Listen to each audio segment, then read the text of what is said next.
Hi, welcome to the AtheistDominion. My name's Rob, and in this video I wanted to dispel some of the myths about what atheism actually is. There's some people out there who are very much against it, but they don't really understand it. And this all came about when I watched this video from Ken Ham. The video begins with the adventures of Bodie and his mug. Yep. I forgot my mug. I took my mug home, and who knows how long it's going to be till I get my mug back. But I don't know. I feel like I've been mugged. And I just love the stunned silence that Ken gives Bodie. Oh, because your mug's gone. Here, would you like mine? Here.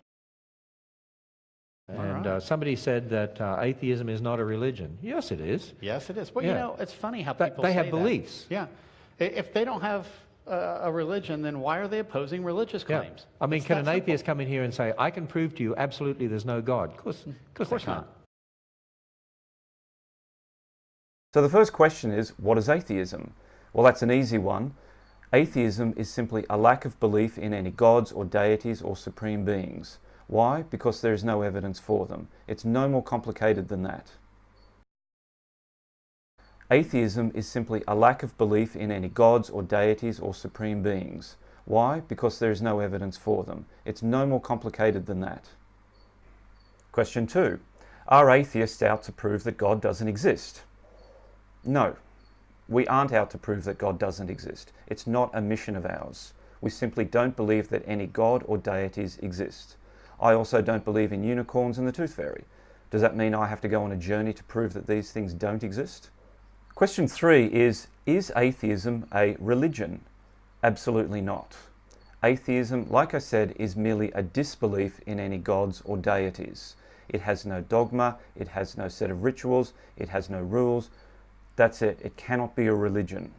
In answer to Avery Foley's article from Answers in Genesis, Atheism, Hopelessness, Meaningless and Purposelessness from the 23rd of September 2016, she cites the definition of religion, and she only quotes one part of the definition.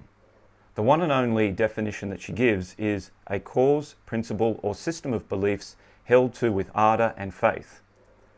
What she doesn't say in the article, and what she doesn't refer to, is that religion, at least the definition of religion, is also the service and worship of God or the supernatural, commitment or devotion to religious faith or observance. None of this pertains to atheism. And of course, atheists are prepared to change their stance, their point of view, if evidence is provided that a deity does exist. If you can actually prove it without just reverting to Bible quotes and some shady science, we might even believe what you believe. But you have to prove it. The onus is on you to do it. It's your job to prove to us that your God exists. And so far, none of you have done that. Clearly, religion is something that never changes. No matter what evidence you give to a religious person that might shake their belief, they won't listen to it. Religion is unchanging, unshakable, unalterable. Atheism, on the other hand, can change if you give us enough evidence. So therefore, atheism cannot be classed as a religion as much as Ken Ham or any of the other people at Answers in Genesis or Creation Ministries International want you to believe. It is not a religion. Question 4. If you don't believe in God, then how did the universe come into being? Well, the scientific evidence points towards the Big Bang. This isn't a conspiracy theory to deny God. This isn't a bunch of scientists sitting around saying, we don't believe in God, so we've got to make up something else. The scientific evidence points to the Big Bang. Now, maybe in years to come, the evidence will change a little bit. Maybe it'll take us in a slightly different direction. Atheists and humanists and scientists and secularists and evolutionists, everyone will change their beliefs and follow the evidence. Now, we may never know all of the details about how the universe came into being, but that's fine. It's not about knowing everything 100,000 million %. We may never do. The point is we keep looking and we keep learning. If you ask a religious person what they think how the universe came into being, oh, God did it. That's it. That's all they have to say. I kind of like the scientific approach. Question 5, and this is always a big one. If you don't believe in God, how can you have a basis for morality? You know what? I think atheists have a much finer developed sense of morality and a much more mature approach to morality than the merely religious do. We take greater responsibility for our actions. We know that what we do will impact on others, and we can't just justify our actions and say, well, it's written in an ancient text, we have to do what it says regardless. Culture changes, society changes, technology changes, morality must keep up with that. And that's absolutely fine for atheists. We change and we adapt and we grow. The religious cannot. To give you an example, a very domestic one, I would not mow my lawns at 2 o'clock in the morning. Why? Because that would annoy and upset the neighbours, and I wouldn't want them mowing their lawns at 2 o'clock in the morning. I'm not basing that on some ancient biblical text saying, thou shalt not mow thy lawns at 2 a.m. I just wouldn't do it. It's common sense. The atheist approach to morality is common sense, thinking, learning, understanding, and empathy. There is a previous video of mine that talks about how evolution, yes, is the basis for morality. Take a look at it. Question 6. If you don't believe in God, then how does your life have meaning? Well, I hate to break it to you, but life doesn't have meaning. Life doesn't come with a set of instructions, regardless of whether you believe in the Bible or the Quran or whatever. Life is meaningless. Life goes on. The universe is meaningless. What's important is the meaning that we give our lives, whether it's through work or hobbies or relationships or travel or personal discovery, whatever. We create meaning in our lives. It's not about just saying, oh God, tell me what my meaning is.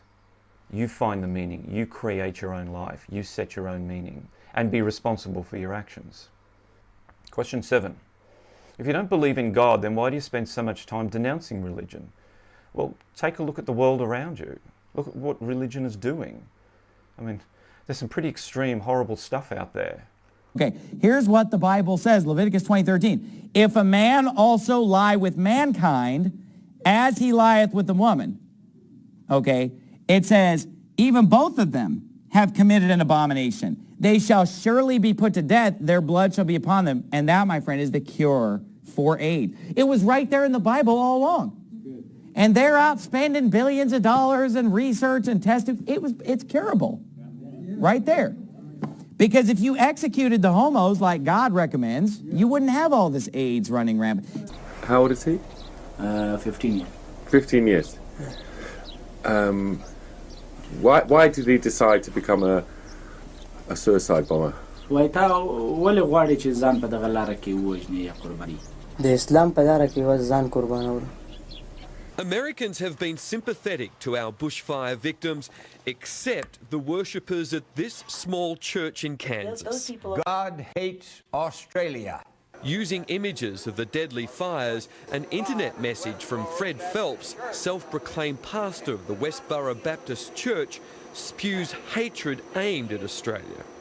The fag-infested land of Australia is burning.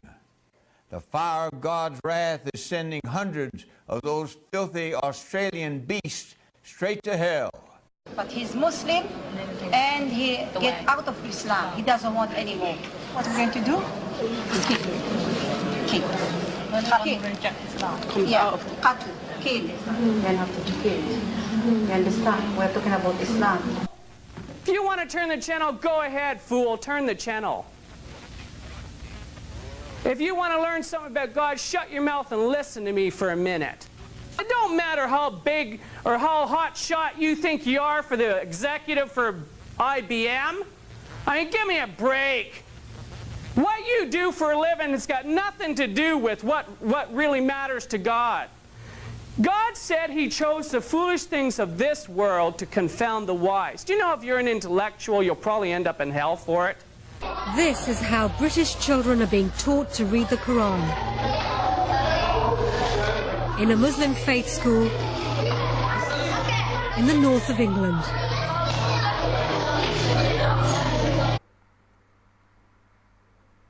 So ask me again, why do atheists and other non-believers spend so much time denouncing religion?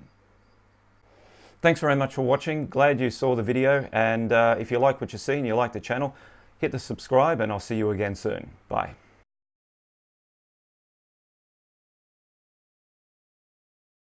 I forgot my mug.